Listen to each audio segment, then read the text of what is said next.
Le premier exercice que nous allons faire consistera à installer une centrale CWPP 160. Elle a un débit maximal de 160 mètres cubes par heure.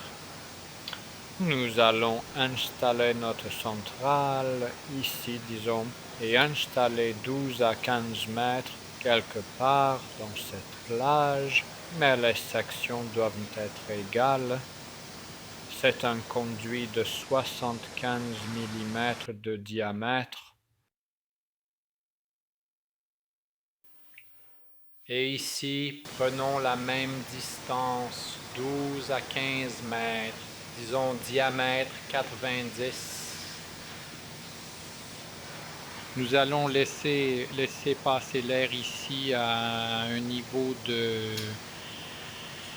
Disons que utilisons le tableau. Le tableau est ici. Pour un débit de 90 mètres par seconde, disons qu'il peut être de 47,9 et pour le 75 de 31.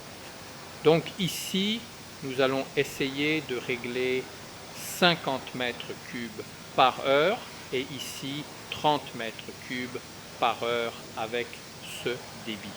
Donc au total 30, 80, c'est ce que nous devons régler pour notre centrale. Disons 80 à 90 mètres cubes par heure. Allez, qu'est-ce qu'on fera ensuite? Maintenant, si nous avons ces deux valeurs données ici, nous mesurerons le courant, nous mesurerons le débit, et nous ferons quelque chose comme ça. Avec tous ces segments 75, 90, nous ferons une légère courbe avec le même réglage qu'avant.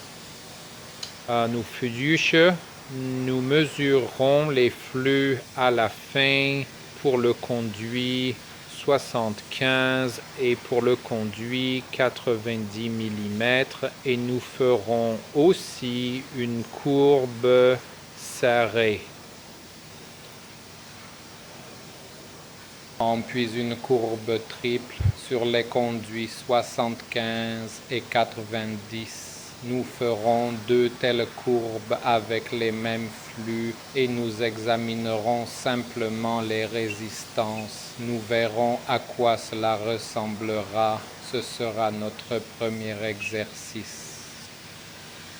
Exercice numéro 1. Et sur cette base, nous saurons déjà si nos conduits se comportent correctement, à quoi tout cela ressemble et comment tout cela fonctionne. Donc voilà. Nous établissons ces distances, nous établissons le débit sur notre petite centrale, nous mesurons la centrale, nous mesurons combien elle consomme de puissance en watts. Nous faisons une courbe, nous observons ce qui se passe avec les flux sur les conduits 75 et 90, puis nous faisons des courbes très serrées, vraiment très serrées. Puis nous observons de nouveau ce qui se passe avec nos conduits, ce qui se passe alors avec les flux. Et en même temps, nous mesurons le courant sur la centrale. Cela nous montrera comment se comportent les conduites de ventilation. Un simple exemple comme ça, ce sera l'exercice numéro 1. Maintenant, je voudrais vous parler de l'exercice numéro 2. C'est un projet de récupération que j'ai déjà présenté lors du cours sur les installations de récupération. C'est un projet réalisé selon les principes très populaires sur Facebook. Ce que je n'aime pas dans ce projet, c'est par exemple qu'il y a un apport d'air de 70 ou 80 mètres cubes dans le salon, je ne me souviens plus exactement, mais c'est fait selon ce système en vogue sur Facebook. Nous allons essayer de configurer cette installation sur nos systèmes de base, comme je le dis. Regardez. On commence par les bouches d'extraction.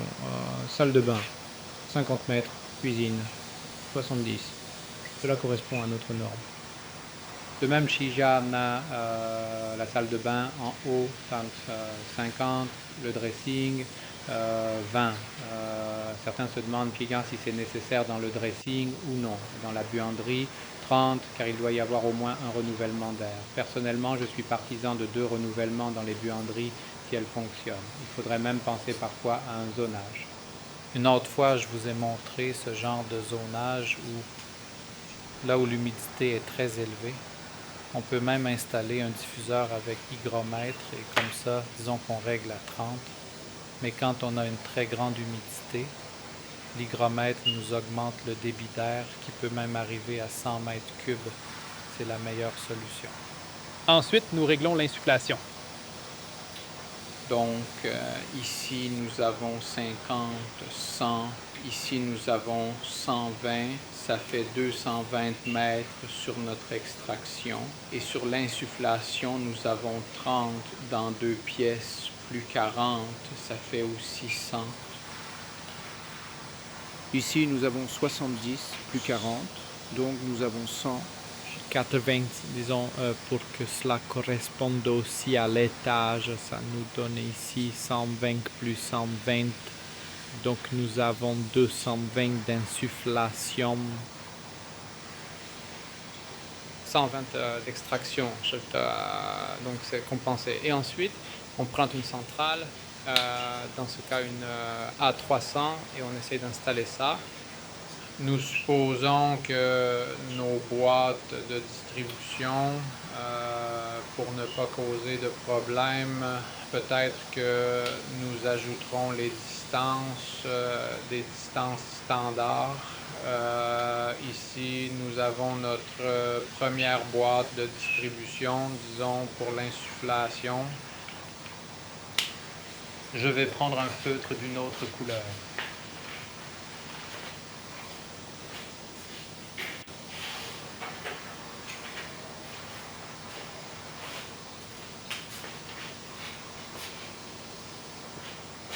Au lieu du rouge, on aura le vert. Nous supposons que nous plaçons ici nos boîtes de distribution. Nous passons au rouge, si c'est 70, nous mettons 2 conduits de diamètre 90 et si c'est 50, nous pouvons en mettre un, mais mettons-en 2. Qu'est-ce qu'on a d'autre? Si on a 70 ici, alors bien sûr, faisons en sorte qu'ils ne se croisent pas.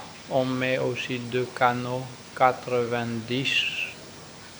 Ici, on peut mettre un conduit 40, car c'est le débit à cette vitesse, disons avec 2 mètres. Là, c'est 50 mètres cubes, donc c'est silencieux. Et ici, comment on fait pour que ça ait du sens? Disons que mettons aussi ces boîtes dans cette configuration, mais j'ai changé l'ordre. Celle-ci devrait être noire et celle-là verte. Mais bon, supposons que c'est le cas. Les aussi, mettons-en une et une. Peut-être qu'on peut même en mettre 2 dans la salle de bain. Je préfère toujours mettre 2 dans les salles de bain. Donc ajoutons-en une pour qu'à un moment donné, si quelqu'un prend beaucoup de bains, on puisse aussi remédier et augmenter le flux. Sieltä puolesta elle doit être déplacée quelque part ici, mais supposons que nous n'avons pas de connexion en traversée, juste une connexion ordinaire en forme de triangle. Ça va marcher. OK. Ajoutons les distances. Ici, nous avons 4 mètres. Ici, nous avons 7 mètres. 7 mètres.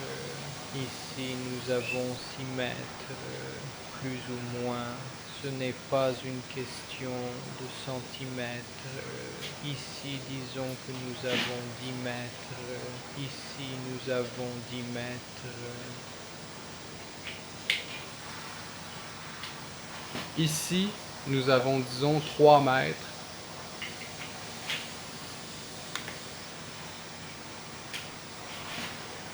Ici, nous avons 3 mètres. 3 mètres, 4 mètres, 4 mètres.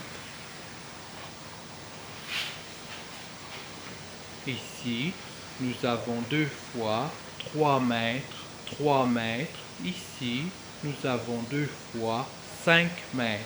Donc, qu'est-ce qu'on fait? Dans le deuxième exercice, nous ferons une installation d'insufflation et une d'extraction.